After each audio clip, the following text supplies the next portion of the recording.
Hello, my name is Elina Corlova. I'm film director from Ukraine, and I'm presenting here my documentary feature "This Rain Will Never Stop." It was very important screening for me because we were filming here in Iraqi Kurdistan, in this city.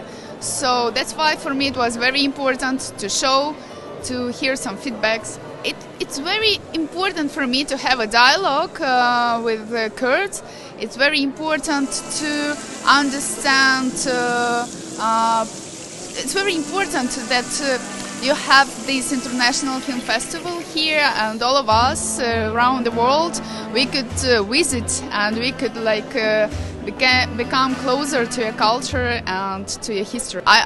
I would like, of course, if I have some film, I will participate, of course, sure.